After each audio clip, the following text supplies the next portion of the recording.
Ya, assalamualaikum warahmatullahi wabarakatuh. Selamat pagi pemirsa RBTV dimanapun Anda berada. Senang sekali berjumpa kembali bersama saya Ranggi Dunanda di Selamat Pagi Bengkulu. Ya harus semangat ya. Ya pemirsa, Selamat Pagi Bengkulu selalu hadir menemani pagi Anda yang pagi ini kayaknya agak-agak berawan-awan gitu ya. Mudah-mudahan tidak hujan ya. Kalaupun hujan tunggu malam ya, biar kegiatan kita tidak terganggu.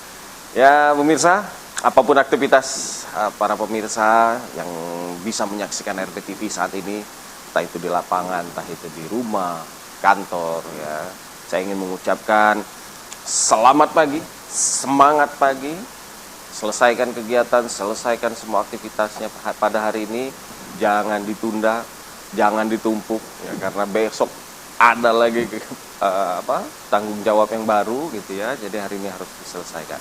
Dan pastikan hadapi hari ini dengan sehat.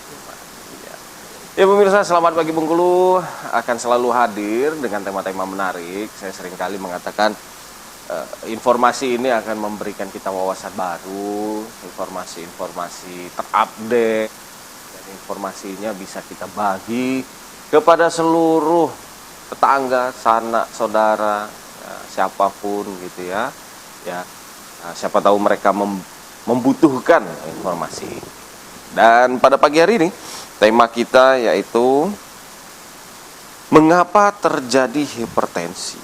Wah, gitu ya. Mengapa? Ya nggak tahu gitu. Kenapa? Mengapa terjadi hipertensi? Ya, ini memperingati World Hypertension Day 2024. Ya, dalam rangka memperingati hipertensi dunia ya tahun 2024 ini kita akan bahas terkait mengapa terjadi hipertensi gitu ya. Jadi hipertensi ini adalah suatu kondisi ketika tekanan darah di dinding arteri terlalu tinggi gitu ya. Biasanya hipertensi didefinisikan sebagai tekanan darah di atas 140/90 gitu ya. Dan dianggap parah jika tekanan di atas 180/120. Tinggi banget ya. Jadi tekanan darah tinggi sering kali tidak menunjukkan gejala. Seiring waktu jika tidak diobati dapat menyebabkan masalah kesehatan. Nah, yang begini yang kita akan bahas. Apa masalah yang akan terjadi ketika hipertensi ini dibiarkan? Artinya jangka panjangnya dibiarkan gitu ya. Lalu apa yang akan terjadi ketika rutin meminum obat? Nah, ini yang bahaya. Ada yang mengatakan, wah kalau apapun ya, bukan masalah hipertensi saja. Kalau minum obat, sering minum obat, nanti kena ginjal. Sering minum vitamin, nanti kena ginjal. Nah, ini juga yang akan kita bahas pada hari ini. Ya, lalu ketika Anda, para pemirsa yang kena hipertensi, ya, apa sih yang bisa dilakukan? Lalu obat-obatannya seperti apa? Apa hanya amlodipin gitu ya, yang sering diminum? Ya, ataukah yang lain yang bisa kita lakukan apa sih? Lalu nanti ada berhubungan, kita akan hubungkan sedikit terkait dengan kesehatan ginjal. Ya, bagaimana nanti supaya ginjal tetap terjaga, ya, tidak mengalami gangguan ketika sudah rutin minum obat. Nah, ini akan kita bahas. Ya, kita akan bahas dengan narasumber kita. Siapakah narasumber kita? Nah, ya, beliau ini adalah dokter spesialis penyakit dalam, subspesialis konsultan ginjal dan hipertensi. Nah, cocok kan?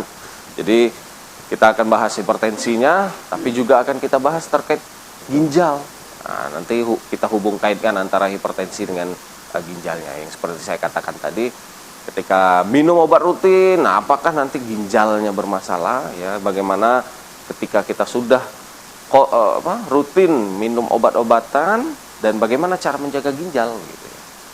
Nah, ya nanti kita akan bahas lah ya selama 1 jam ke depan bersama narasumber kita. Hanya di RBTV ya. Jadi seperti biasa setelah jeda ya, setelah jeda ini kita akan hadirkan narasumber, kita akan bahas tuntas terkait tema kita pada pagi hari ini, yaitu mengapa terjadi hipertensi. Setelah jeda kami akan kembali, tetap bersama kami di Selamat Pagi Bengkulu.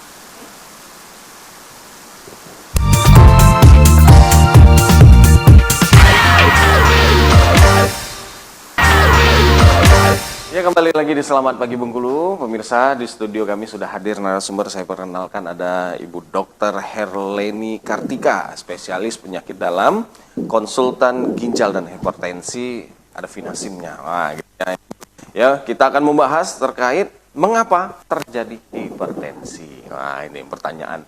Banyak orang juga banyak bertanya sih sebenarnya gitu. Kenapa sih kok saya bisa kena hipertensi? Nah, begitu ya. Nah, ini kita akan bahas, Bu dokter gitu ya. Bu dokter. Jadi mungkin bisa dijelaskan terlebih dahulu hipertensi ini apa sih begitu ya, dan mengapa bisa terjadi? Jadi hipertensi itu per definisi ya, Mas Anggi. Jadi adalah peningkatan tekanan darah sistolik dan diastolik lebih dari 140/90. Jadi gitu, kalau tensinya lebih dari sama dengan 140/90 kita sebut menderita hipertensi. Dengan beberapa kali pengukuran nih. Jadi kalau pada awal pengukuran dia 140/90, kita tidak langsung vonis hipertensi, tetapi ada beberapa prosedur pengukuran. Cuman batasannya adalah tekanan darahnya di atas 140/90. Dan itu kalau hanya sekali sudah bisa dikatakan hipertensi? Kalau pas sekali pengukuran kita temukan tensinya di atas 200 misalnya atau 180/90, kita bisa langsung simpulkan memang hipertensi. Tetapi tadi kalau masih level ya 140/90, kita harus ulangi lagi, atau pasiennya orangnya diistirahatkan dulu kemudian diukur kembali gitu. Tapi kalau misalnya kalau normal kan 120/80 begitu ya. Ketika ditensi dia 130 begitu per 90 begitu. Yeah. Apakah itu sudah dikatakan bisa hipertensi? Kalau beberapa kali pengukuran kita temukan masih 130, 130-nya normal tuh Mas Ranggi, tetapi bawahnya 90 masuk dalam kriteria hipertensi. Jadi kita ambil tetap kondisi yang tingginya, jadi sudah masuk dalam hipertensi derajat 1. Tapi kalau atas yang 130/80 itu masih kita sebut normal tinggi. Oh, normal. Iya. Itu sudah Iya, udah lampu kuning. Lampu kuning. Hati-hati begitu ya. Iya, betul. Dan apa sih yang menyebabkan sebenarnya hipertensi ini? Jadi hipertensi itu disebabkan oleh beberapa faktor risiko ya. Faktor risiko, ada yang namanya faktor risiko yang bisa kita modifikasi, ada faktor risiko yang tidak bisa kita modifikasi. Yang tidak bisa kita modifikasi misalnya ras ya, ada suku-suku tertentu yang cenderung tensinya lebih tinggi, kemudian genetik, atau dia ada kelainan pembuluh darah pada ginjal, terutama misalnya penyempitan pembuluh darah ginjal, itu faktor resiko yang tidak bisa kita modifikasi.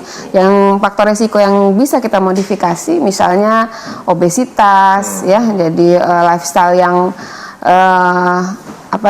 mageran ya, nah, itu bisa menyebabkan hipertensi juga itu, tetapi itu bisa kita modifikasi. Jadi bukan penyebab tetapi faktor resiko. Nah, penyebabnya sendiri hipertensi itu karena peningkatan hambatan. Terjadi hambatan begitu? Ya, terjadi hambatan atau resistensi pada jantung untuk memompahkan darah. Jadi dia harus agak dengan tekanan tinggi sedikit baru bisa memompahkan darah ke seluruh tubuh. Apakah logikanya bisa dilogikan dengan kita nyemprot air ya? Ya, siram bunga begitu ya? Bisa. Begitu ya? Kalau kita mau jauh ya, lebih jauh kan kita tekan dulu tuh. Kita naikkan tekanannya gitu. Oke, itu yang terjadi di dalam tubuh begitu? Iya, penyebabnya bisa apa saja. Tadi bisa faktor genetik, bisa faktor gaya hidup, obesitas, atau gangguan metabolisme lemak, misalnya kolesterol tinggi, trigliserid tinggi. Berat badan juga pengaruh gitu ya? Betul. Diabetes ya, atau kencing manis ya, itu merupakan faktor resiko. Faktor resiko ya. Dan mager tadi dikatakan. Betul. Mager bisa. Iya, sedentary lifestyle. Jadi pola hidup yang sekarang kan semua gadget ya. Semua ada di dalam satu genggaman. Otomatis kadang begitu ya. Iya, mau pesan makanan nggak usah keluar ya gitu. Jadi tentu dia meningkatkan risiko obesitas. Obesitas, kemudian meningkatkan risiko hiperkoagulasi atau pengentalan darah karena cenderung lebih banyak tidak bergerak. Jadi itu menyebabkan hambatan untuk jantung memompa sehingga terjadi risiko hipertensi. Dan ini sering terjadi begini juga, Dok. Padahal dia ditensi misal 140 gitu ya per 90. Tapi dia tidak merasa apa-apa nih. Tidak gitu ya. merasakan keluhan, Tidak merasa keluhan, dan dia normal di segitu. Jadi mengatakan, oh tekanan darah saya Biasa. normalnya emang Iya. segitu. Apakah itu bisa dikatakan normal atau sebenarnya dia hipertensi?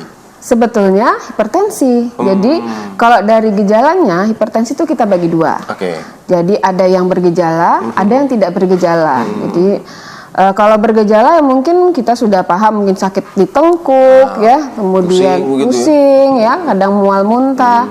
Kalau tidak bergejala dia santai aja meskipun tensi 200, tensi 150. Ada ya, Ada. emang. Jadi banyak juga yang misalnya di atas motor tahu-tahu atau sedang nyetir tahu-tahu drop ya, stroke ya, karena tekanan darahnya ternyata sangat tinggi.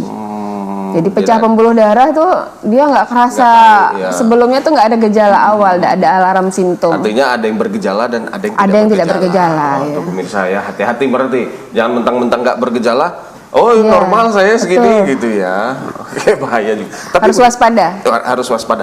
Tapi begini juga, ketika tekanan darah tinggi begitu ya, itu kan kadang mendadak aja. Apakah emang mendadak begitu atau ada misalnya penyebab yang lain, misalnya tiba-tiba dia lagi berpikir apa Ya. langsung naik atau Ya, ada yang mempengaruhi bagaimana? itu, terutama aktivitas fisik dan stres ya, atau emosi. Jadi aktivitas fisik yang tinggi, misalnya olahraga berat, Oke. nah, olahraga berat itu bisa Naik, memicu peningkatan tekanan darah. Sehingga kan sekarang tuh kalau orang berolahraga ada yang penderita darah tinggi terutama, mereka memakai safety-nya, memakai jam tangan dengan pengukur tekanan darah, pengukur denyut jantung sebagai alarm bagi mereka untuk menyetop, misalnya sudah terlalu tinggi nih intensitas olahraganya, diturunkan lagi gitu. Jadi bisa dipicu oleh emosi, stres misalnya, itu bisa memicu peningkatan Ketika misalnya tidak ada apa-apa, misalnya tidak stres kayak tadi lagi di jalan yang dia santai gitu, apakah bisa tiba-tiba juga naik? Bisa, karena kan masih ada penyebab tadi. Nah, nanti kita bicara mengenai hipertensi primer dan sekunder tuh. Oh, oke. Jadi yang primer itu yang tidak diketahui penyebabnya tuh, Mas Randi. Jadi sebagian besar, jadi dari seluruh penderita hipertensi itu 90% adalah hipertensi primer. Primer Yang tidak kita ketahui penyebabnya, ya. Kemudian hanya sisanya sekitar 10% itu hipertensi sekunder, misalnya karena tadi lifestyle, kemudian karena penyakit kronik lain ya, diabetes misalnya. Itu yang bisa, yang sekundernya. Tapi ini bisa turunan begitu ya, atau bagaimana? Iya, genetik ada. Genetik ada gitu. Iya, betul ada. Yang akhirnya seperti apa nanti terjadi? Jadi kalau kedua orang tua menderita hipertensi, jadi secara di literatur disebutkan kita anaknya itu berisiko untuk menderita hipertensi juga lebih besar daripada populasi atau orang yang tidak mempunyai genetik hipertensi gitu ya. gitu. Tapi itu hanya masalahnya berpotensi. Ya, kita masih bisa modifikasi dengan tadi menjalani pola hidup yang sehat, menjaga makan, kemudian olahraga, ya gitu. Gitu ya. Nah, kalau untuk ciri-ciri pasien gitu ya yang mengalami hipertensi pada dasarnya seperti apa sih, Dok? Ya, jadi sebetulnya kita harus meningkatkan kesadaran untuk memeriksakan diri nih. Jadi kadang-kadang karena ada yang bergejala, ada yang tidak bergejala. Iya. Jadi di atas 18 tahun itu sudah mulai harus dilakukan pengukuran tekanan darah. Paling nggak pernah kita melakukan pengukuran tekanan darah. Karena trennya kelompok umur itu semakin mudah dia menderita hipertensi. Kalau dulu hipertensi itu kan penyakit orang tua. Yes, yang tua-tua begitu ya. Jadi kalau sekarang itu banyak pada usia muda juga. Jadi ke 18 tahun, ada yang di bawah 18 tahun sudah terdeteksi hipertensi. Tapi bukan karena dia mikir percintaan saja kan. Tekanan darah tinggi jadinya. Mungkin kalau anak muda sekarang kebanyakan karena pola makan ya. Pola makan. Kita banyak dikelilingi oleh kuliner atau makanan yang siap saji, makanan olahan, bukan makanan segar. Iya, karena sangat tinggi natriumnya. Kadar natriumnya tinggi dan itu bisa meningkatkan menjadi faktor resiko meningkatnya tekanan darah. Oke, selain natrium yang kita hindari, apa kira-kira makanan yang perlu kita hindari? Beberapa kalau makanan yang perlu dihindari, membatasi, betul kan dihindarin ya, Mas Ranggi. Ya, kasihan kalau makanannya hambar ya. Iya. Jadi penderita darah tinggi itu disarankan untuk menjalankan namanya diet DASH, DASH, Dietary Approach to Stop Hypertension. Iya. Jadi diet DASH itu dia membatasi kalori atau memperbanyak serat ya, serat, kemudian buah-buahan, sayuran segar, kemudian natrium tidak boleh lebih dari per hari tidak boleh lebih dari 5 gram atau sekitar 1 sendok teh. Hanya 1 sendok teh? Iya, 1 sendok teh. Kemudian menghindari makanan olahan. Karena sebetulnya kalau garam dapur ya, yang itu hanya sedikit sebetulnya kadar natriumnya. Tetapi kalau makanan olahan seperti sosis, kemudian apalagi ya, nugget olahan ayam, ya, ayam yang bermerek itu? Ya, itu juga mengandung natrium yang tinggi ya. Jadi mengkonsumsi perbanyak sayuran, buahan, kemudian buah-buahan, proteinnya itu bisa dari ikan ya, kemudian daging tanpa lemak. Ya, idealnya begitu ya. Kalau ayam tanpa kulit ya. Kalau mau mengkonsumsi telur disarankan 1 butir sehari. 1 butir sehari. Iya. Karena telur ada natriumnya atau bagaimana? Mungkin karena kandungan lemak yang tinggi pada kuning telur ya. Jadi kalau utuh telur 1 butir sehari, kalau mau lebih kita sarankan putihnya saja. Gitu. Iya. Kurang nih, mau tambah gitu ya, putihnya aja gitu. Iya. Tapi gini, apakah kita yang sehat begitu ya, Bu Dokter? Bisa membatasi juga natrium si garam ini atau bagaimana Pak? Iya, sebaiknya juga begitu. Sebaiknya kita membatasi natrium terutama dari makanan olahan. Jadi kita masih aman saja mengkonsumsi makanan yang dimasak ya, yang dimasak sendiri, segar, bukan makanan siap saji, makanan olahan seperti tadi yang kita sebut ya, sosis yang seperti itu ya, yang jadi masih aman. Masih aman ya. Masih aman. Cuman tinggal ya jangan suka yang asin-asin banget. Iya, betul. Iya. Gak enak juga kalau asin banget. Iya.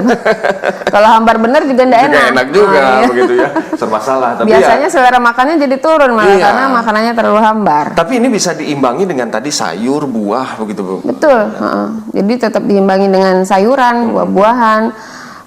Lemaknya masih boleh tetapi hanya sedikit. Gitu. Karbonya masih boleh tetapi hanya sekitar 55% dari keseluruhan kebutuhan kita. Tuh bisa dengar ya. Jadi imbangilah makanan sehat kan 5 sempurna, 5 sehat 6 sempurna kalau saya katakan sekarang. Jadi kalau di diet DASH itu, DASH diet itu karbohidrat yang disarankan nasi merah. Iya, nasi merah karena selain kadar kalorinya yang lebih rendah daripada nasi putih, efek kenyangnya konon lebih lama. Lebih lama. Iya, jadi kita nggak cepat lapar. Kalau nasi putih seratnya kan tinggi ya. Iya, tinggi serat. Kemudian dari umbi-umbian masih boleh disarankan ya. Tetapi kalau misalnya belum bisa dilaksanakan, mungkin pakai nasi putih dengan porsi yang lebih dikurangi untuk tetap ada efek kenyang, diperbanyak sayuran dan buah-buahan. Karena kasihan kalau kelaparan kan? Iya, aduh, menderita. Lapar makan terus nanti. Nggak jadi diet nih. Nggak bisa tidur kalau lapar Mas Ranggi. Iya, aduh ya macam-macam lah kalau lapar nih ya. Ini ngomong-ngomong lapar nih ya, belum sarapan belum sarapan, apalagi para pemirsa lagi sarapan nih ya. Di sebelah tuh ada tuh sarapan. Oh iya, siap. Baik, nah ini gini Bu Dokter, terjadi hipertensi, misalnya kita terjadi hipertensi, terus tidak diobati, gitu ya, yang sering terjadi. Saya kan nggak ada gejala tadi, pusing juga nggak, terus dia nggak ngobatin, cuek aja. Itu nanti efeknya seperti apa? Ya, nah ini yang penting Mas Ranggi, karena kan orang kadang-kadang menyepelekan hipertensi aja, cuma darah tinggi sakit saya. Kan kita tidak hanya khawatir dengan darah tingginya, tetapi yang ingin kita cegah itu adalah komplikasinya. Seperti Mas Ranggi bilang, jadi banyak yang bisa terjadi atau komplikasi yang bisa disebabkan oleh darah tinggi, misalnya ke otak ya, dan pembuluh darah menjadi serangan jantung dan stroke ya, kemudian ke mata itu bisa menyebabkan kebutaan. Ya, kebutaan mendadak itu bisa terjadi karena darah tinggi salah satunya. Kemudian ke ginjal ya. Ginjal bisa ya. Ke ginjal ya paling banyak penyakit gagal ginjal yang menjalani dialisis itu kalau Indonesia adalah karena komplikasi dari darah tinggi. Jadi kita konsumsi obat itu tidak merusak ginjal sebetulnya. Nah, ini mitos ini berarti ya. Jadi itu untuk melindungi organ-organ lain ya yang menjadi target hipertensi ya, untuk komplikasi hipertensi itu agar tidak memburuk. Jadi tetap aman. Jadi obat darah tinggi dikonsumsi secara rutin, dia efeknya kita harapkan tercapai tekanan darah tinggi yang terkontrol, tekanan darah yang terkontrol sesuai target, yaitu kurang dari 130/80 nih yang kita harapkan. Jadi dengan tensi yang terkontrol kita bisa mencegah terjadinya komplikasi. Betul. Jadi ginjalnya aman, jantungnya aman, kemudian risiko pecah pembuluh darah juga menjadi lebih rendah. Ya, kalau pecah pembuluh darah di otak itulah namanya stroke. Ya, betul. Itu yang namanya stroke ya. Oke, dan paling fatal. Jadi artinya hipertensinya sendiri sebenarnya dibilang bahaya tuh tidak terlalu begitu ya, tapi komplikasinya yang bahaya begitu ya. Iya, menjadi bahaya kalau tidak terkontrol. Tidak terkontrol. Kalau hipertensinya terkontrol biasanya aman-aman aja ya. Gitu ya. Resiko tetap ada ya, tetapi resiko itu menjadi turun. Oh, gitu ya. Nah, yang paling fatal artinya kematian berarti. Betul. Hati-hati pemirsa. Kenapa? Karena kematiannya bukan karena bukan hipertensinya, tapi efek dari misalnya pecah pembuluh darah otak, penyebabnya ya hipertensi. Tetapi kondisi yang terjadi adalah pecah pembuluh darah atau serangan jantung misalnya. Itu juga kan. Kalau udah serangan jantung gimana tuh ceritanya kan? Aduh gitu ya.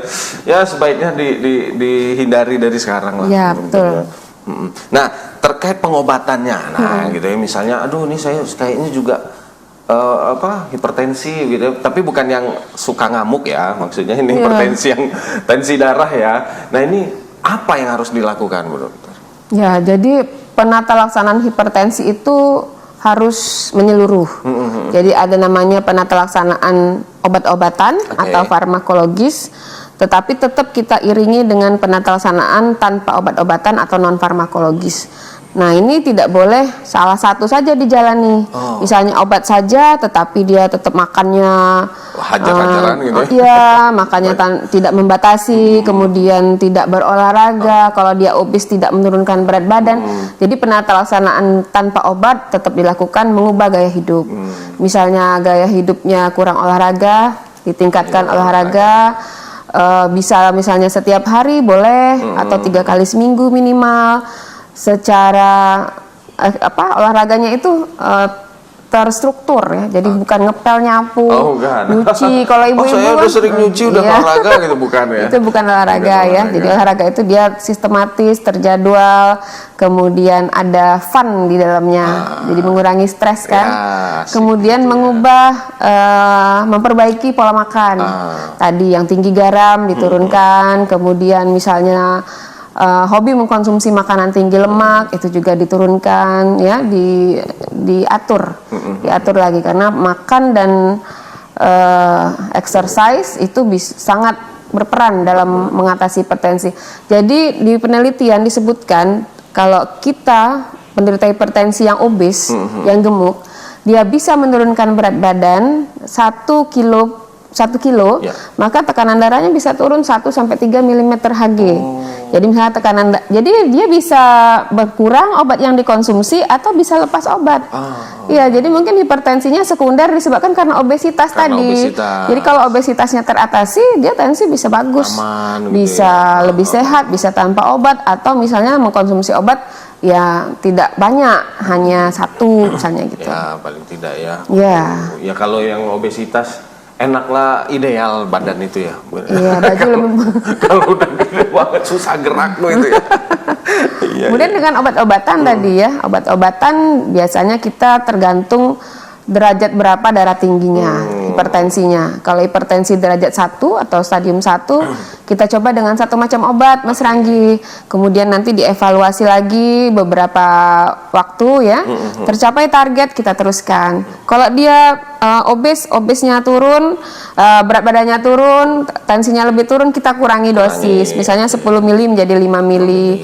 Kemudian kalau misalnya evaluasi berikutnya ternyata tensi tidak membaik, ya kita kombinasi dengan tambahan satu macam obat lagi gitu. Jadi pemberian obat itu yang ditakutkan masyarakat nanti ginjal rusak itu tidak betul. Jadi pemberian obat itu untuk mengendalikan tekanan darah agar komplikasi tidak terjadi. Salah satunya ke ginjal, salah duanya ke mata, ke otak.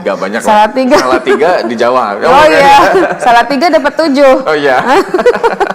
Ini bercanda kita nih. Gak apa-apa lah, jangan serius banget. Betul. Biar nggak naik darah.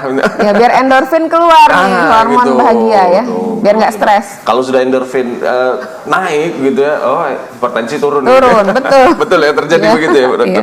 Baik, ini pemirsa, setelah ini kita akan jeda dulu, dokter. Jeda dulu sejenak. Setelah jeda ini kita akan bahas nih, tadi juga mengatakan terkait ginjal. Nah gitu ya, apakah minum obat rutin ini kena ke ginjal kah? Nah itu ya, kita akan bahas lebih jauh.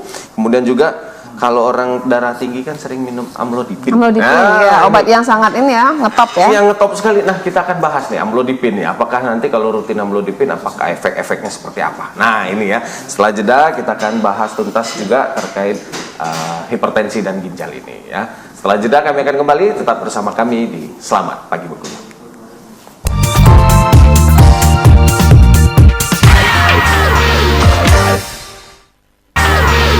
Ya, kembali lagi di Selamat Pagi Bengkulu, pemirsa. Kita masih membahas terkait mengapa terjadi hipertensi. Ini dalam rangka memperingati World Hypertension Day 2024 ya, Hari Hipertensi Sedunia. Kalau ini kapan sebenarnya?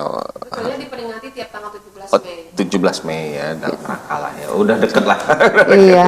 Baik, ini masih bersama dengan Dr. Herlina gitu ya. Kita bahas tentang hipertensi dan nanti kita akan sambung juga dengan ginjal tadi. Nah, kita lanjut nih, Dok.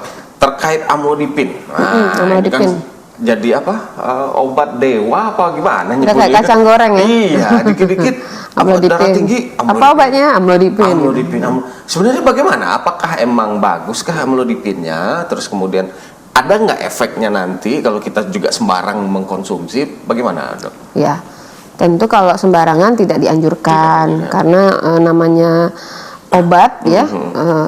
Itu harus dengan pengawasan atau dengan advis atau nasihat dari tenaga kesehatan.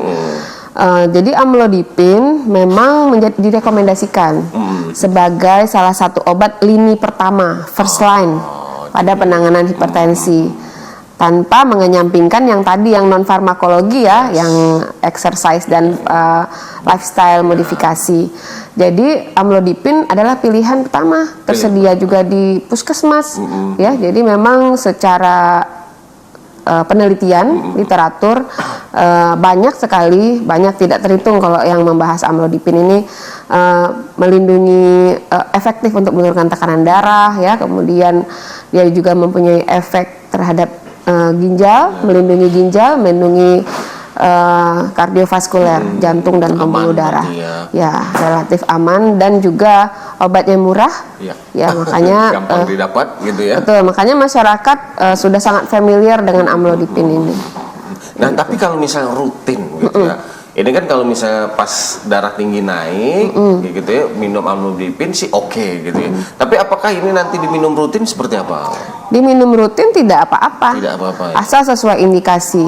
Artinya seseorang didiagnosis hipertensi atau darah tinggi dan diberikan obat satu macam, misalnya amlodipin.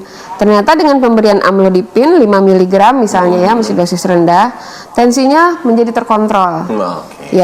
Ya, minum itu terus untuk menjaga tekanan darahnya tetap dalam level normal. Sehingga komplikasi yang bisa disebabkan oleh hipertensi itu bisa kita cegah. Jadi kalau tekanan darahnya tidak tercapai level normal, misalnya sudah minum amlodipin 10 mili nih misalnya, tensi masih saat evaluasi masih 170, masih 180.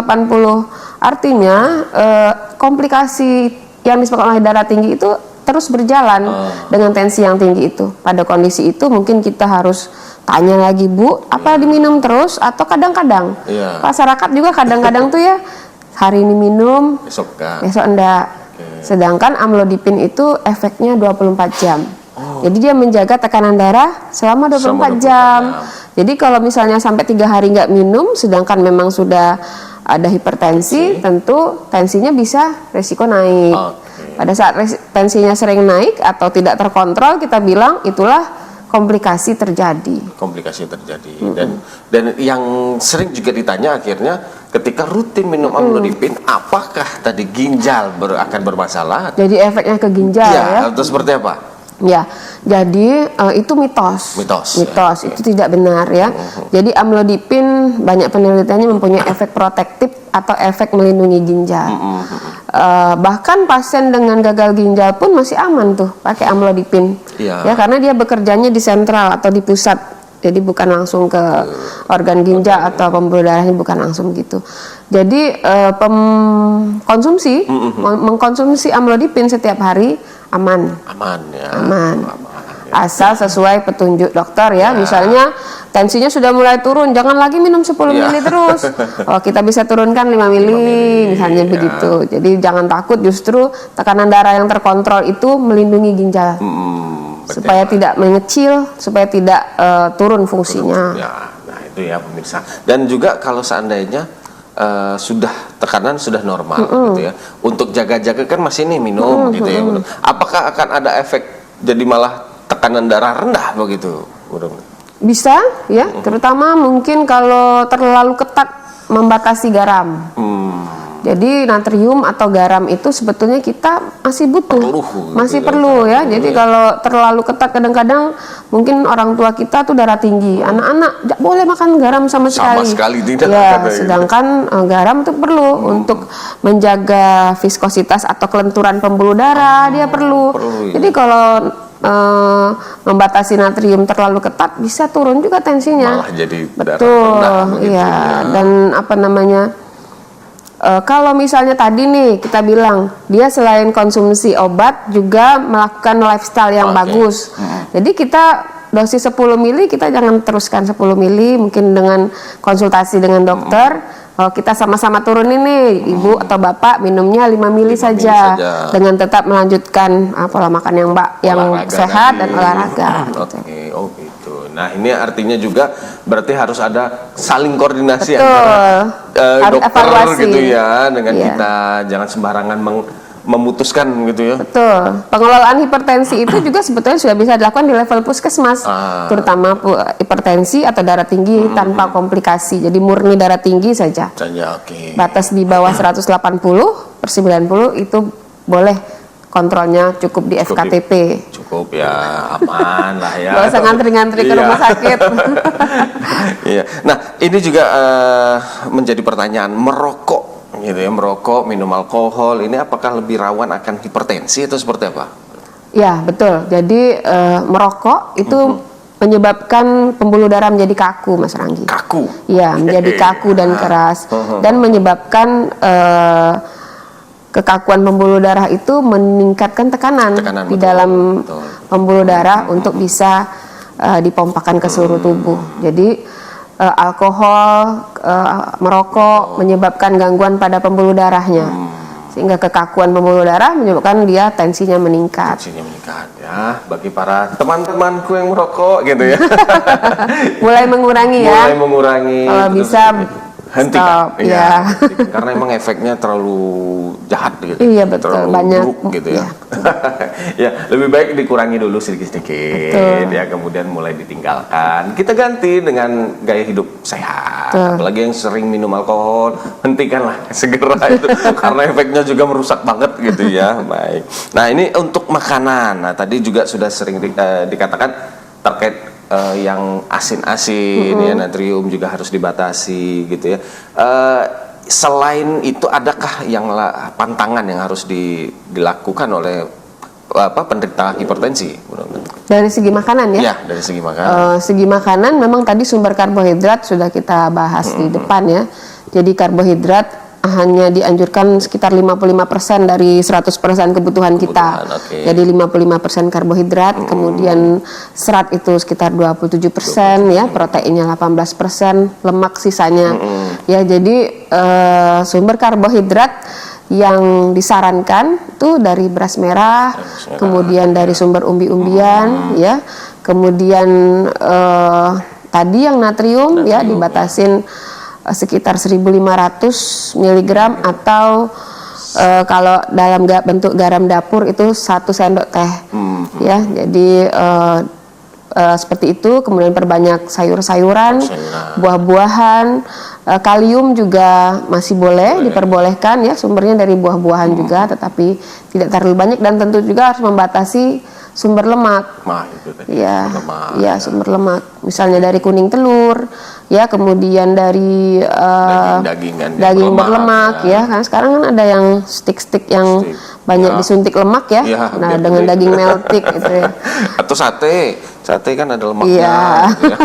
Janganlah dihindari ya. Iya, sebetulnya kita makan daging tanpa lemak atau tanpa yang gaji-gaji itu sebetulnya juga ada kandungan lemaknya sedikit. Ada ya, makanya dikurangin lah tadi, makanya jangan ditambah lemak lagi. Itu kita masih perlu loh. Masih perlu, tetapi karena untuk sumber testosteron, hormon-hormon laki-laki ya, itu dibentuknya juga dari lemak ya. Jadi jangan di skip sama sekali, tetapi gitu tapi dibatasi. Begitupun dengan garam. Kita butuh garam, tetapi kalau ada hipertensi kita batasi. Ya, jangan anti banget gitu ya. Tapi apakah misal kita darah rendah, terus konsumsi aja garam banyak-banyak, apakah itu akan jadi normal begitu? Sebetulnya harus dicari dulu penyebab darah rendahnya apa.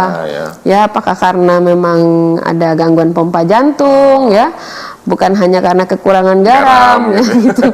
Kalau memang kadar garamnya rendah ya memang diobati dengan kapsul garam bahkan ya. Jadi garam itu dimasukkan dalam kapsul, dikonsumsi. Tapi kalau penyebabnya adalah pompa jantung yang sudah lemah, ya lain lagi ceritanya. Jadi buah si malakama ya.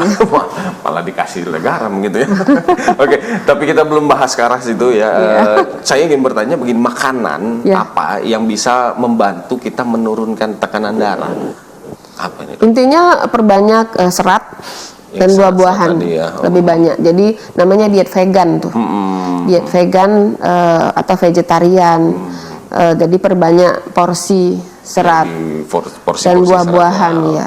Gitu ya. Tidak ada misalnya timun katanya orang gitu kan? Ya betul. Itu tetapi tidak disarankan untuk pengobatan. Jadi timun itu memang ini ya, ada efek dia melebarkan pembuluh darah sehingga kita tuh rasanya kalau yang tensinya normal langsung agak nyung gitu ya, layang gitu ya makan timun. Tetapi tidak direkomendasikan sebagai terapi. Sebagai obat. Direkomendasikan sebagai lalapan saja ya, jangan mentang-mentang itu makan terus itu ya timun supaya nggak turun tensinya. Timunnya dicocol sambal terasi. Enak, naik juga tuh. Jadi tensi nggak jadi turun, Mas Rani. Sampai keringetan, aduh gitu ya. Oke, nah ini juga tadi terkait pengobatan. Banyak juga pasien-pasien hipertensi ini menggunakan obat herbal, kan, seperti daun-daunan dan segala macam. Seperti apa obat-obat herbal begini, Bu? Jadi obat-obat herbal tuh yang sudah banyak penelitiannya adalah bawang putih. Di bawang putih itu banyak penelitian ilmiah ya. Ilmiah artinya sudah diuji dengan metodologi penelitian yang berbasis literatur gitu. Jadi untuk kapsul bawang putih sudah ada sediaannya. Selain menurunkan tekanan darah, itu hasil dari penelitian itu juga menurunkan kadar lemak. Ya, kemudian menurunkan radikal bebas ya. Jadi penelitian sampai tingkat molekuler. Jadi radikal bebas menurun dengan konsumsi bawang putih. Tetapi yang lain seperti daun salam ya, daun seledri ya kali ya, daun seledri juga ya, banyak daun-daunan itu ya. Kemudian tadi yang Mas Ranggi sebutkan timun ya, itu belum ada penelitiannya. Artinya gini, misalnya kalau tekanan darahnya 160/90, konsumsi timun 3,5 kilo itu tidak ada. Jadi selama ini kan hanya sebatas kira-kira.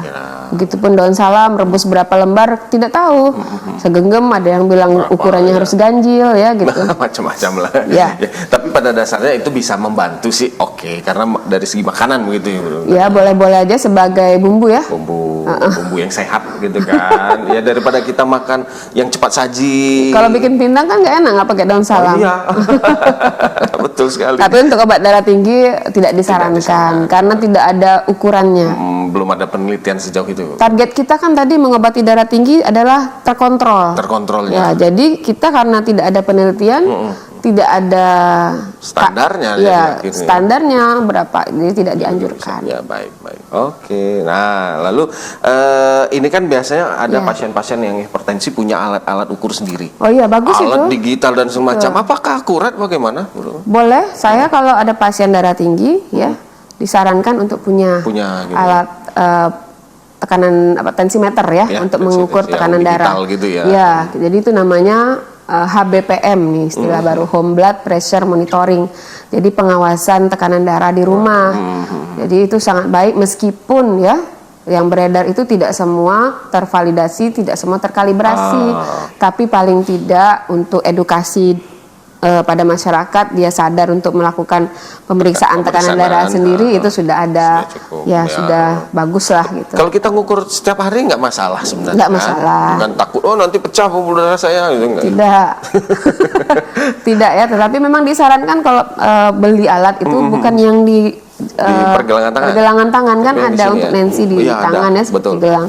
Tapi di sini. Yang di sini ya. Ya, dilakukan dengan kan itu ada buku petunjuknya, baca dulu dengan baik sehingga hasil pengukurannya juga akurat. Ya. Kemudian memeriksa tekanan darah, meskipun kita periksa sendiri ya, itu posisi kita harus rileks.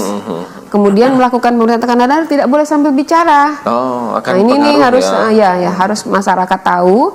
Jadi kalau memeriksa tekanan darah kita tidak boleh sedang aktivitas misalnya, atau baru capek-capek lari langsung tensi, tidak, tapi istirahat dulu, rileks, cari kursi yang nyaman, ada senderan, mungkin ada meja untuk menaruh lengan. Kemudian pada saat dilakukan tensinya atau mindsetnya mengembang, itu tidak boleh lagi ngomong, apalagi marah-marah ya, pasti naik tensinya. Terus digenggam nggak? Harus digenggam? Nggak usah, rileks aja. Kalau genggam itu pas diambil darah biasanya. Terus sambil tiduran atau duduk cukup? Yang penting dia sejajar dengan jantung. Gitu. Duduk boleh, direkomendasikan duduk boleh.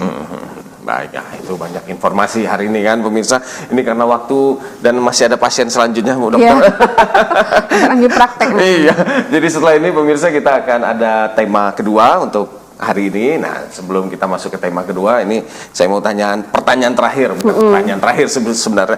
Pesan apa yang bisa Bu Dokter sampaikan kepada masyarakat terkait juga hipertensi ini, kemudian juga menjaga ginjal tetap aman, seperti apa, silakan. Ya, makasih. Jadi pesan moralnya yang harus kita sama-sama lakukan adalah terkait dengan peringatan Hari Hipertensi Sedunia ini adalah lakukanlah pengukuran ya tekanan darah sendiri ya, apalagi misalnya usia 18 tahun ke atas, lakukan pengukuran tekanan darah, dan apabila didapatkan hipertensi kontrol, kendalikan tekanan darah dengan baik ya, sehingga komplikasinya tidak kita alami dan kita bisa hidup lebih berkualitas. Gitu.